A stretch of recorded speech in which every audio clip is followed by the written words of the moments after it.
මේ වීඩියෝ එක කතා කරන්නේ විෂම පරිමේය ආකාරයේ බිඳුවක් කොහොමද විසඳන්නේ කියලා. අපි ඒකට පළවෙනි ගාන පටන් ගමු. විෂම පරිමේය තිබුවහම හරේ මාත්‍රයට වඩා ලවයේ මාත්‍රය එක්ක වැඩි වෙන්න ඕනේ. එහෙම නැත්නම් ලවයේ මාත්‍රයයි හරේ මාත්‍රයයි සමාන වෙන්න ඕනේ. ඒතර අපි මෙතන ගත්තොත් මෙයාගේ මාත්‍රය 2යි. මෙයාගේ මාත්‍රය මෙයාගේ එකයි මෙයාගේ ඔක්කොම මාත්‍රය දෙක වෙන්නේ 2යි කියලා. එතකොට මාත්‍ර දෙක උඩයටයි සමානයි. එතකොට ඒ වගේ වෙලාවට මාත්‍ර දෙක සමානයි නම් අපි භින්න භාග වෙන් කරද්දී ඉස්සරහට මාත්‍ර දෙක සමානයි නම් නියත පදයක් දාගන්න ඕනේ. එතකොට දාන ඊට පස්සේ අපි අර සාමාන්‍ය ආකාරයෙන් කලින් නියම පරිමේෂිත භින්න භාග වෙන් කරපු විදිහට මේ ඉතුරු හරේ තියෙන ඉතුරු කොටස් දෙක මේ විදිහට ලියාගෙන මෙයාගේ මාත්‍රය බලලා මෙයාගේ මාත්‍රය 1යි ඊට වඩා එකක් අඩු පදයක් කියලා කියන්නේ නියත පදයක්. මෙයාගේ මාත්‍රයත් 1යි ඊට වඩා එකක් අඩු පදයක් කියන්නේ නියත පදයක්. ඊට පස්සේ අපිට මෙන්න මේ ABC කියන තුන් දෙනා වාගත්තා නම් මෙයාගේ භින්න භාග අපිට හොයාගන්න පුළුවන්. ඒතර අපි x පුරුදු විදිහට මෙයාගේ හරයෙන් දෙපැත්තම වැඩි කරනවා. ඒතර අපිට නම් x වර්ගය ධන 5 සමානයි a වතාවක් x ධන 2 වරක් x වෙන 1. ධන b වතාවක් x ධන 2යි එක කැපිලා යනවා. ඒතකොට x වෙන 1 විතරක් ඉතුරු වෙනවා. ධන c වතාවක් x වෙන 1 කැපිලා ගිහලා x ධන 2 ඉතුරු වෙනවා. ඊට පස්සේ අපිට x වර්ගය ධන 5 මේක ගුණ කරොත් අපිට හැදෙනවා a වතාවක් x වර්ගය ධන 2x මෙතන මෙයාගේ වැඩි නම් ඍණ x එකක් කරා මෙතන වෙන ධන 2x කරා එතකොට ධන x කියලා තමයි ධන x ඍණ 2 x වතාවක් x වර්ගය x වතාවක් ඍණ x 2x ඍණ 2යි ධන 2x ඍණ x එක තිබුණාම ධන x වෙනවා ධන bx ඍණ b ධන cx ධන 2යි c වෙනවා. එතකොට අපිට ලියන්න හැකි මේක x වර්ගය ධන 5 සමානයි ax වර්ගය ධන ax ඍණ 2යි a ධන bx ඍණ b ධන cx ධන 2යි c. ඒක ජාතිය වර්ගයක වේග ගණන හදා ගන්න ඕනේ. x වර්ගය ධන 5 සමානයි x වර්ග පද තියෙනවා 1යි තියෙන්නේ. ඒතකොට x වර්ගය විතරයි. x පද තියෙනවා 1යි 2යි 3ක්. ඒතකොට අපි ඒක කරලා ගත්තොත් a ධන b ධන c වරක් x. එසේ නියත පද ගත්තොත් නියත පද දෙනවා ඍණ 2යි a ඍණ b ධන 2යි c. ඍණ 2යි a ඍණ b ධන 2යි c. දැන් අපි අනුරූප සම්මත සසඳන්න යන්නේ x වර්ග පද ටික සැලකුවොත් a විතරයි තියෙන්නේ. ඒතකොට a සමාන වෙනවා කියන්නේ මේ පැත්ත එකට. ඊට x පද ටික ගත්තොත් a ධන b ධන c සමානයි. මේ පැත්තේ x පද නැහැ. ඒ කියන්නේ බිඳුවයි. ඒතර අපිට පුළුවන් මේක අංක 1 කියලා ගත්තොත් අංක 1කින් මෙයාට ආදේශයක් දෙන්න. ඒතර 1 ධන b ධන c සමානයි බිඳුවයි. අපිට නම් b ධන c සමානයි මේක එහා පැත්තට එහෙම ඍණ 1යි. මේක තමයි අපේ දෙවෙනි සමීකරණය. සිනියත පද ටික ගත්තොත් අපිට ගන්න පුළුවන් ඍණ 2යි a ඍණ b ධන 2යි c සමානයි නියත පදේ 5යි. તો a කියන්නේ 1යි කියලා මෙතන හම්බෙලා දෙනවා. ඒකට ඍණ දෙවරක් එක ඍණ 2යි ඍණ 2 ඍණ b ධන 2යි c සමානයි 5යි. 5 මේ ඍණ 2 හැපෙට ගියාම ධන 2ක් වෙලා වෙනවා 2යි c ඍණ b සමානයි 7යි කියලා. මේක තමයි අපේ තුන්වෙනි සමීකරණය. දැන් අපිට මේ දෙක එකතු කරා නම් ධන b ඍණ b කැපිලා යනවා 2 ධන 3. මෙතන මම අංක 1කින් තමයි ආදේශය දුන්නේ. 2 ධන 3 ගත්තොත් ඍණ b ධන b කැපිලා ගිහලා වුණා 3යි c සමානයි ඍණ 1යි ධන 6යි ඍණ 1යි ධන 7යි ධන 6ක් වෙනවා. ඒතකොට c සමානයි 2යි කියලා උත්තරේ එනවා. අපි ඒත් එක්ක cත් එක්ක දැන් මේ දෙකෙන් එකකට ගිහලා ආදේශ කරොත් අංක 2කින් අපිට ගන්න පුළුවන් b c කියලා කියන 2යි සමානයි ඍණ 1යි c. දෙකේ ළඟ මෙහා පැත්තේ ඍණ 2ක් කියලා b සමානයි ඍණ 2යි ඍණ 1යි ඍණ 3ක් කියලා. එතකොට මෙයාගේ භින්න භාග වෙන්නේ x වර්ගය ධන 5 දෙදී x ධන 2 වතාවක් x ඍණ 1 සමානයි. a කියලා කියන්නේ අපිට එන්න තියෙන්නේ 1යි කියලා. එතකොට 1 ධන b කියලා කියන්නේ ඍණ 3යි. ඍණ 3 දෙදී. ඒතර අපිට මෙතන ඍණ 3 මේ විදිහට දාන්න නැතුව මෙතන ධන මකලා කෙලිම ඍණ මෙතන දාන්න පුළුවන්. 3 වෙදීම x ධන 2 c කියලා කියන්නේ ධන 2යි. ධන 2 බෙදීම x ඍණ 1. ඒතර මෙයාගේ භින්න භාග වෙන්නේ මෙන්න මේක. ඒ කියන්නේ විෂම පරිමේෂකයක් තිබ්බොත් එතකොට අපිට පුළුවන් මේ විදිහට දෙන්නගේ මාත්‍ර දෙක සමානයි නම් ඉස්සරහට නියතයක් දාලා බින්න භාග වෙන් කිරීම කරන්න. දෙවෙනි ගාන විෂම පරිමේෂකයට යටතේ බින්න භාග වෙන් කිරීම යටතේ දෙවෙනි ගාන. මෙතන මාත්‍රය ගත්තොත් මෙයාගේ මාත්‍රය 3යි. මෙයාගේ මාත්‍රය ගත්තොත් නාගේ මාත්‍රය 2යි. ඒක අපිට පේනවා හරේ මාත්‍රය වල ලවේ මාත්‍රය එකකින් වැඩි. ඒ වගේ වෙලාවට ඒ දෙනාගේ මාත්‍ර දෙකේ වෙනස අපි සලකන්න ඕනේ.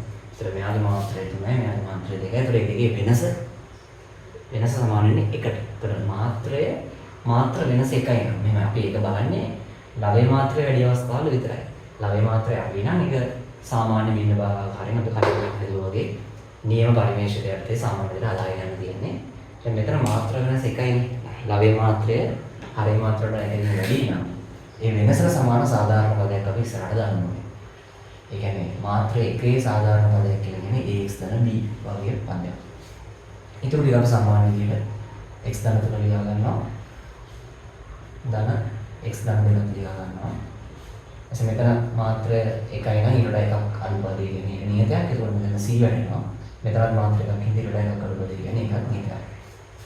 දැන් අපි හරයෙන් වැඩි කරනවා දෙපැත්තම x ධනය ධන 2 සමානයි ax ධන b වතාවක් x ධන 3 වරක් x ධන 2. මෙතන x ධන 3ට x ධන 3 කැපෙනවා. එතකොට අපිට දෙනවා c වතාවක් x ධන 2 ධන d වතාවක් x ධන 2ට x ධන 2 කැපිලා x ධන 3 ඉතුරු වෙනවා. දැන් මේක අපි සුළු කරලා බලන්න x ධන 2 සමානයි. මෙතන අපිට පද තුනක් තියෙනවා. මම x ධන b එක තැනකට තියාගෙන මේක සුළු කරගෙන ඉඳන් දෙන්න. x වර්ගය 2x ධන 3x කියන්නේ 5x වෙනවා. 3 වරක් 2 6ක් වෙනවා. ධන cx ධන 2c ධන dx ධන 3d. අපිට දැන් මේක ලියන්න පුළුවන් x ධනය ධන 2 සමානයි. දැන් අපි මේ x ධන b ගෙන් මෙයා වැඩි කරන්න ඕනේ. x ධනය ධන 5යි ax වර්ග ධන 6යි ax ධන bx වර්ග ධන 5යි bx ධන 6යි b ධන cx ධන 2යි c ධන dx ධන 3යි d.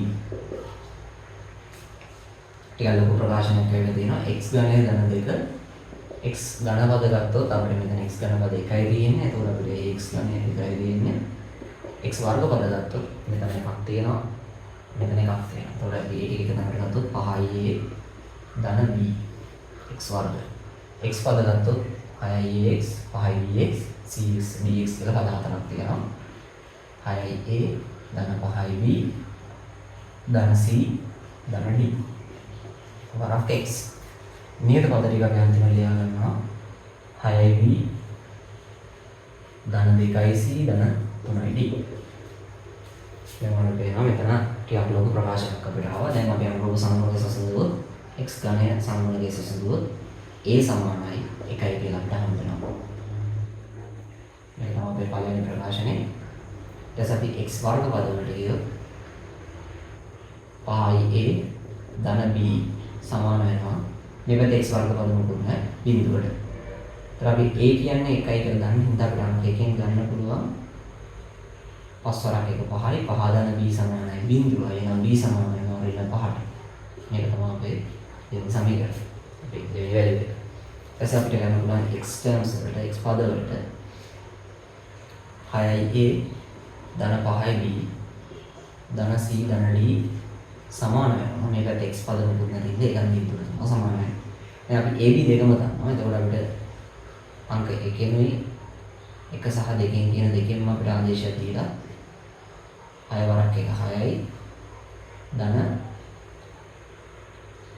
5 වරක් දැන් මෙතන අපිට ආවේ ඍණ 5යි කියන එක. මෙතන අපි ඍණ 5 ආදේශ කරොත් මේක ඍණ 25ක් වෙනවා.